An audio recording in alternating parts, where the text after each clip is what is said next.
Quais são os países aqui da Europa que oferecem vistos específicos para profissionais estrangeiros que trabalham na área de tecnologia? Isso é um facilitador imenso. Facilitou também a minha vida para cá em 2018, que foi o primeiro visto de trabalho que eu tive e único, na verdade, também. É um visto normalmente que tende a ser mais longo e tende também a ser mais fácil de aquisição. E para isso você precisa justificar alguns critérios segundo o país. Como você já sabe, meu nome é Pedro, aqui da Talevre. A gente é uma plataforma voltada para profissionais de tecnologia que querem conquistar um trabalho aqui na Europa. Então a gente te ajuda a se preparar da melhor forma possível para aumentar suas chances de sucesso, sem precisar sair do Brasil, você se candidatando à distância e assinar um contrato de trabalho com uma empresa europeia, com uma startup europeia, uma empresa de tecnologia. E a minha experiência é majoritariamente aqui em Paris, aqui na França. E a França é um dos países que oferece esse visto, que aqui na França chama de Passeport Talent, passaporte talento. Esse visto, você basicamente não precisa declarar, a empresa não precisa declarar que passou 2 meses, 1 mês, 2 meses, procurando um candidato aqui no solo francês, até te mandar uma proposta de visto. Para um visto normal, ela precisa passar 1, 2 meses declarando esse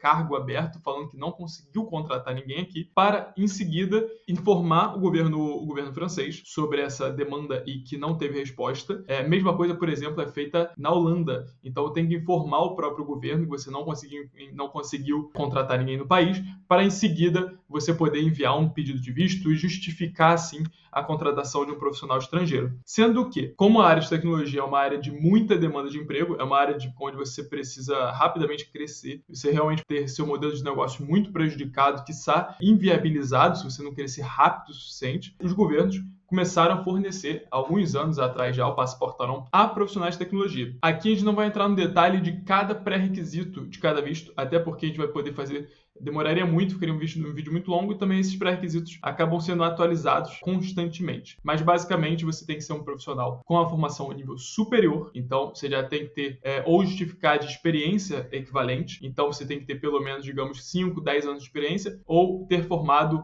engenharia de software, engenharia de outros tipos também, para justificar um trabalho que a gente chama de nível qualificado. Muitas vezes também, a maioria dos países também espera da empresa um salário mínimo. Então, por exemplo, aqui na França, até pelo menos a época de 2018, 2019, eram 38 mil euros por ano. Era o mínimo que a empresa tinha que te pagar como salário, para ter certeza que não era por conta de salário. Basicamente, é uma maneira do governo proibir a empresa de contratar um estrangeiro apenas para baixar custo. Ela realmente tem que manter o salário do mesmo nível, que seria para todo mundo aqui. Tem que ser uma contratação devido à falta de mão de obra mesmo, devido a que você é um profissional mais qualificado, bem qualificado, que vai trazer valor para o país, do que simplesmente uma queda de custo. Então eu preparei aqui a lista dos países europeus que têm esse tipo de visto, e eles mudam de nome, mas basicamente a ideia é a mesma, vocês vão ver. Então, pessoal, aqui vocês estão vendo a lista dos países que oferecem esse visto de tecnologia voltado para profissionais de tecnologia aqui para a Europa. Como eu disse, cada um tem um nome. Na Alemanha chama Skilled Immigration Act, na França chama Passport Talent, então um nome um pouquinho mais bonitinho, na minha opinião. Cada um deu um nome. Vocês veem que basicamente eles partem, como tudo é Europa, né? Eles respeitam basicamente as legislações de imigração também da União Europeia. Eles fazem muito copiar-colar. Então os mesmos processos, é muito parecido. Cada um vai ser mais aberto ou mais resistente a dar esse visto. Mas as etapas que você tem que fazer, os pré-requisitos são muito parecidos. E vocês veem aqui a Recognized Qualification or Relevant Work Experience. Então, Recognized Qualification, lê-se diploma, e Relevant Work Experience, lê-se determinada, vai depender de cada... Pedro, 3 anos, 5 anos, 10 anos, quanto em número? A própria legislação deixa aberta, porque desenvolvedores, por exemplo, não vão talvez pedir 10 anos de experiência, podem pedir 5, 6, 7, podem reduzir um pouquinho as exigências, porque é uma profissão que precisa-se muito, que é muito demandada, enquanto outras podem aumentar um pouquinho. Então, para dar essa flexibilidade de acordo com cada perfil, você pode... não é determinado um número fixo, pelo menos nas minhas pesquisas não é determinado um número fixo de anos de experiência para você candidatar. E aí eu aconselho também, se você decidiu o seu país, se você fez lá e analisou todos os pontos fracos, os pontos fortes de cada país, você decidiu que você vai para a Suécia. Ótimo. Então, para a Suécia, existe hoje em dia, mais uma vez, as atualizações desses processos são frequentes. Então, o tempo que passa, talvez, do que você esteja assistindo esse vídeo, você tem que dar uma olhada novamente, ver se atualizou alguma coisa, porque eles atualizam essas políticas internacionais com frequência. A grande questão aqui, qual é a grande observação? É que todos, como primeiro pré-requisito, encontrar um emprego no país de destino.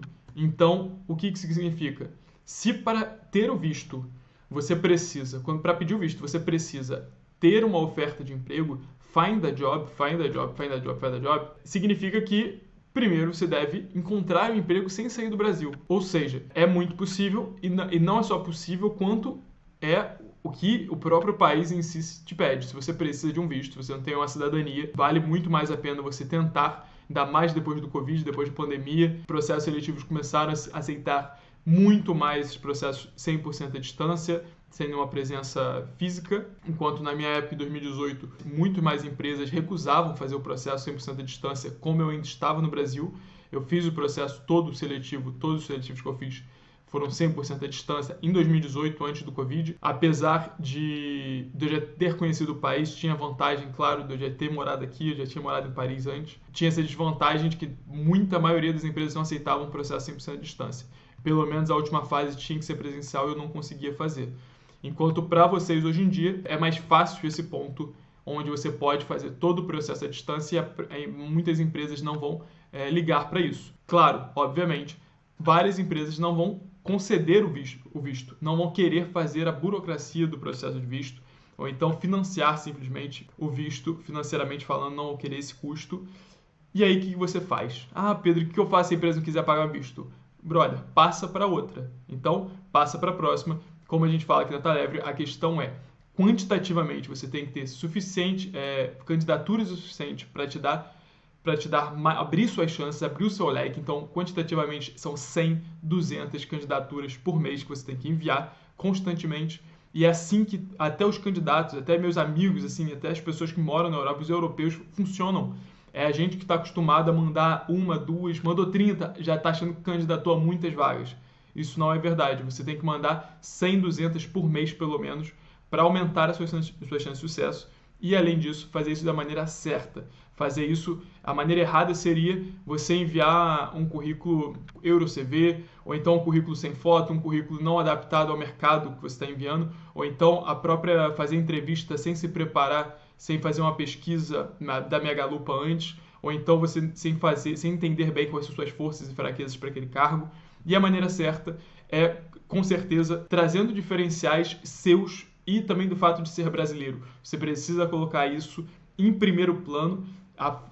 Ser estrangeiro traz muitos benefícios, traz muitos pontos positivos. É isso que a Talevre é baseada. A gente é especializado na contratação de profissionais brasileiros para a Europa, servindo tanto as empresas aqui quanto o público brasileiro nesse processo. Então, se a gente não acreditasse tanto nisso, a gente não estaria criando uma empresa especializada nisso. Então, boa sorte na sua candidatura. Se o visto tech funciona muito e facilita muitas coisas. Se você tiver dúvida com relação a qualquer coisa, você manda uma mensagem. Deixa aqui nos comentários o que você achou desse vídeo.